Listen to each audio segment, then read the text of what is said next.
വിഷ്ണു നിനക്ക് അടുത്ത് എന്തെങ്കിലും പറയാനുണ്ടോ? എടി ഇന്നലെ ഒരു അബദ്ധം പറ്റിപ്പോയി. അപ്പൊ നീ ആണല്ലേ ഇൻസ്റ്റയിൽ കയറിയത്? ഹലോ ഹലോ, ഞാൻ എന്റെ ഇൻസ്റ്റ പാസ്വേഡ് നിന്നോട് പറഞ്ഞിട്ടില്ല എപ്പോഴോ? അത് വെച്ചല്ലേ നീ കയറിയത്? എടി അത് ഇന്നലത്തെ ഫ്രസ്ട്രേഷനിൽ അറിയാതെ ബിയറൊക്കെ അടിച്ചിരിക്കും. അത് നീ ആവുന്നുള്ള ഒരൊറ്റ പ്രാർത്ഥനയല്ല വിഷ്ണു ഞാൻ നിന്നെ വിളിച്ചത്. സന്തോഷം എന്തായാലും. ഇനി മേലാൽ എന്നെ വിളിക്കരുത് വിഷ്ണു, ഒരിക്കലും.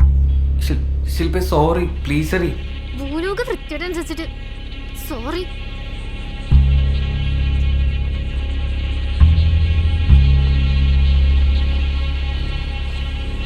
അവളിനി വിളിക്കണ്ടെന്നൊക്കെയാണ് പറയണ കേട്ടാ.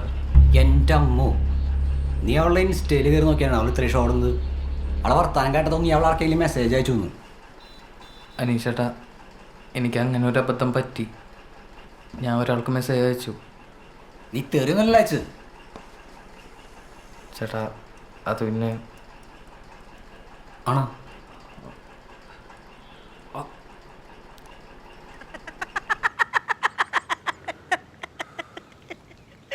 താൻ തൻ്റെ എളി നിർത്ത്. എനിക്കറിയായിരുന്നത് ഇങ്ങനെയൊക്കെ തന്നെ സംഭവിക്കുന്നു. തന്നോട് പറയുമ്പോൾ എന്നെ പറഞ്ഞാൽ മതില്ല. സോറി, ചിരിച്ചു പോയതാണ്. ബാക്കി പറ. ബാക്കി എന്തുട്ടാ? അവളൊന്നല്ല എന്നെ തെറി വിളിച്ചത്, അവളുടെ അക്കൗണ്ടിൽ കയറി വരാനുണ്ടാ. അവൾക്ക് എന്തായാലും എന്നോടൊരു സെന്റിമെന്റ്സ് ഒക്കെ തോന്നി തുടങ്ങിയിട്ടുണ്ട്. അത് ശരി, നിങ്ങൾ ഈ ഫിനാൻസാർക്ക് മനുഷ്യപ്പറ്റില്ല കേട്ടാ. എടോ 30 വയസ്സായി, വീട്ടിൽ കല്യാണം കാലിച്ചു തുടങ്ങി.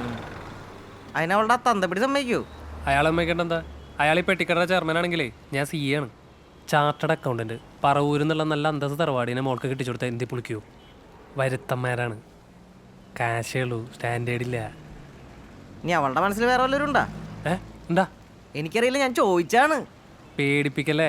ഓരോ ദിവസം നല്ലത് മാത്രം സംഭവിക്കുന്ന പ്രതീക്ഷയിലാണ് ഞങ്ങൾ ഫിനാൻസുകാർ ജീവിച്ചു പോകണം. എന്നാൽ ഞങ്ങൾ IT-കാരങ്ങനെയല്ല. പിന്നെ എങ്ങനെയാ? Prepare for the worst and hope for the good. അതാണ് ഞങ്ങളുടെ ഫിലോസഫി. ഡോ അവൾക്ക് വേറെ ലൈൻ ഉണ്ടെങ്കിൽ തനിക്കൊന്ന് കരുതിയിരിക്കാമല്ലോ. ഇപ്പോൾ അവളുടെ അക്കൗണ്ടിൽ നിന്ന് തന്നെ ആരോ തെറി വിളിച്ചു. അതിൻ്റെ അർത്ഥം അവളുടെ പാസ്വേഡ് അറിയണ ആരോ ഉണ്ടെന്നല്ലേ? അത് അവളുടെ ബോയ് ഫ്രണ്ട് ആയിക്കൂടെ? അത് അവളുടെ ബോയ് ഫ്രണ്ട് ആയിരിക്കും. എന്നതാ നോക്കിക്കോ, ഇനി അവൻ അവളുടെ എക്സ് ബോയ് ഫ്രണ്ട് ആയിരിക്കും.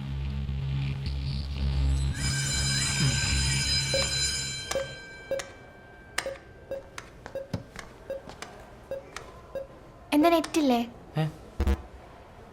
അല്ല, അത് ഗെയിം കളിക്കാൻ വേണ്ടി ഡിസ്കണക്ട് ചെയ്തിട്ടേക്കുന്ന. ഇരിക്കുന്നുണ്ടോ? ഇല്ല, കുഴപ്പമില്ല, കളിച്ചോ, ഞാനിവിടെ ഇരുന്നോളാം.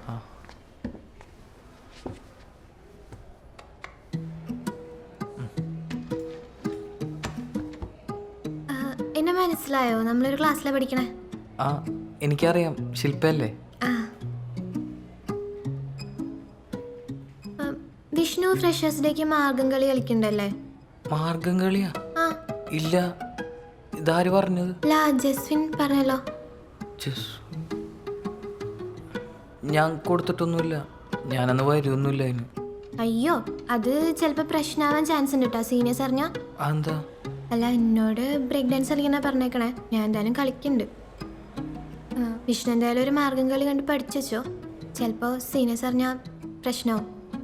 അയ്യോ, എനിക്ക് സ്റ്റേജിലൊന്നും കയറി ഇങ്ങനെ. അത് ടെൻഷൻ അടിക്കണ്ട, ഞാൻ വെറുതെ പറഞ്ഞതാണ്.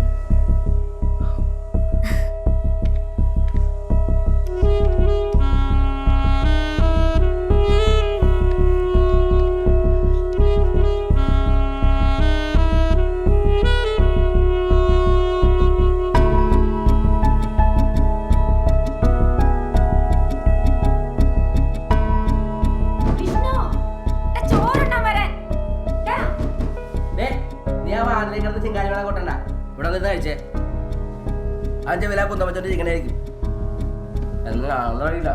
ഇത് പ്രാന്തര എല്ലാം കൂടി കളിച്ചിട്ട് ഞാൻ കളയും. രണ്ടാവളം അവിടെ ഇരിക്കും.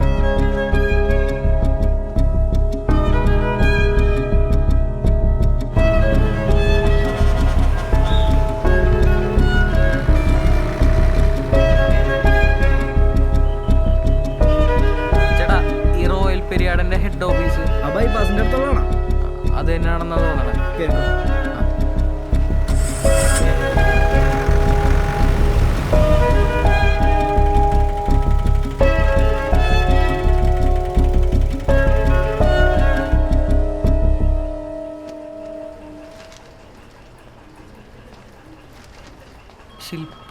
ആരാ?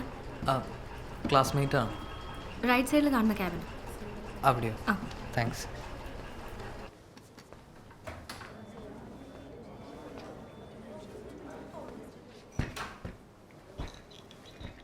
നീ ഇതിന് വിഷ്ണു ഇപ്പം ഇങ്ങോട്ട് വന്നത്? എനിക്ക് നീയായിട്ട് കമ്മ്യൂണിക്കേറ്റ് ചെയ്യാൻ പിന്നെ എന്താ എനിക്കൊരു മാർഗമുള്ളത്?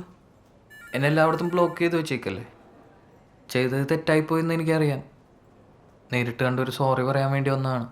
സോറി പറഞ്ഞുകൊണ്ടൊന്നും നീ ഉണ്ടാക്കി വെച്ച ഡാമേജ് മാറില്ല വിഷ്ണു. എന്നെ ട്രസ്റ്റ് ചെയ്യാത്ത എൻ്റെ പ്രൈവസി കയറി ഇടപെടുന്ന ഒരാളെ സ്നേഹിക്കാൻ എന്നെ കൊണ്ട് പറ്റില്ല. നീ എന്താ ഇപ്പോൾ ഉദ്ദേശിക്കുന്നത്? ബ്രേക്കപ്പ് ആണോ? ഓ, നിനക്കെന്നെ കല്യാണം കഴിച്ചാൽ മതിയല്ലോ അല്ലേ? അതാകുമ്പോൾ എക്സാം എഴുതണ്ട, ജോലിക്കും പോകണ്ട, സുഖമാവല്ലോ നിനക്ക്. ശില്പ, നീ ഒരുമാതിരി മറ്റോടത്ത് വർത്താനം പറയരുത്. നിന്നെ അപ്പം എൻ്റെ കാശ് കണ്ടിട്ടാണോ ഞാൻ നിന്നെ സ്നേഹിച്ചത്? വിഷ്ണു, നീ ഇപ്പോൾ പോയേ, നമുക്ക് പിന്നെ സംസാരിക്കാം. എനിക്കൊക്കെ വട്ടായിട്ടിരിക്കും. എന്താടി, എന്താ പ്രശ്നം? ഒന്നുമില്ല പച്ചാ, ഇതെൻ്റെ ക്ലാസ്മേറ്റാണ് വിഷ്ണു. അത് ഞാൻ പുറത്തുനിന്ന് കേട്ടായിരുന്നു. അത് പോട്ടെ, പാസ്റ്റൊന്നും എനിക്കറിയണ്ട. ഇപ്പം നിങ്ങൾ തമ്മിൽ എന്തെങ്കിലും ബന്ധമുണ്ടോ? എന്തേ പച്ചാ? ഇതൊന്നും കേട്ടാൽ മനസ്സിലാകാത്ത ആളെ അപ്പച്ചെന്ന് മൂക്ക് തോന്നുന്നുണ്ടോ? എങ്കിൽ പറ, നിങ്ങൾ തമ്മിൽ എന്തെങ്കിലും ബന്ധമുണ്ടോ? ഇല്ല. എന്നാ മോള് വീട്ടിലേക്ക് ഇല്ലേ, ഞങ്ങളൊന്ന് സംസാരിക്കട്ടെ. പൊക്കോ.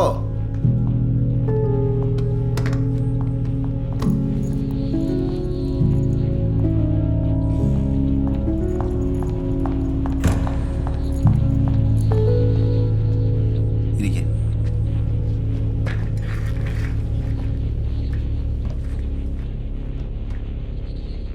വിഷ്ണു അല്ലേ? ആ, എന്നെ മനസ്സിലായോ? ശില്പയുടെ അപ്പച്ചനല്ലേ? ആ, അതാ വിഷ്ണുവിൻ്റെ പ്രശ്നം. വിഷ്ണുവിന് അങ്ങനെ മാത്രമേ എന്നെ അറിയുള്ളൂ. എവിടാ വീട്? കൊടുങ്ങല്ലൂർ. കൊടുങ്ങല്ലൂർ എവിടെ? മാർക്കറ്റിൻ്റെ ബാക്ക് സൈഡിൽ, ഹൗസിംഗ് കോളനിയിൽ. ഇപ്പം എന്ത് ചെയ്യുന്നു? അച്ഛന് വർക്ക്ഷോപ്പുണ്ട്. എന്താ പറ, എന്താ വിഷ്ണുവിൻ്റെ പ്രശ്നം? എനിക്ക് ശില്പേനെ ഇഷ്ടമാണ്. നല്ല ധൈര്യശാലിയാണല്ലോ. വിഷ്ണുവിൻ്റെ പ്രായത്തിലേ എനിക്കിങ്ങനെ പ്രേമിച്ച് നടക്കാനൊന്നും സമയം കിട്ടിയിട്ടില്ല. 10 കാശുണ്ടാക്കാനുള്ള ഓട്ടത്തിലായിരുന്നു. വെറുതെ വെയിലും കൊണ്ട് കാശും പിരിച്ച് നടന്ന സമയത്ത് കാശുള്ള വീട്ടിലൊരു പെങ്കുച്ചിനെ പ്രേമിച്ചാൽ കെട്ടിയാൽ മതിയായിരുന്നല്ലോ. അല്ല, വിഷ്ണുവിന് ബുദ്ധിയൊക്കെ ഉണ്ട്. പക്ഷേ ഇങ്ങോട്ട് വന്ന് കയറുന്നതിന് മുമ്പ് അവളോടെങ്കിലും ഒന്ന് അന്വേഷിക്കാമായിരുന്നു ഞാൻ ആരായിരുന്നു. എന്നാ കേട്ടോ, നിന്നെ കെട്ടിയില്ലെങ്കിലേ അവൾ കെട്ടിത്തൂങ്ങി ചാവൂന്ന് പറഞ്ഞാലും ഞാനങ്ങ് ചാവട്ടെ എന്ന് വെക്കും. അപ്പോഴാണ് അവൾ പറയുന്നത് നീയായിട്ടൊരു ബന്ധവുമില്ലെന്ന്.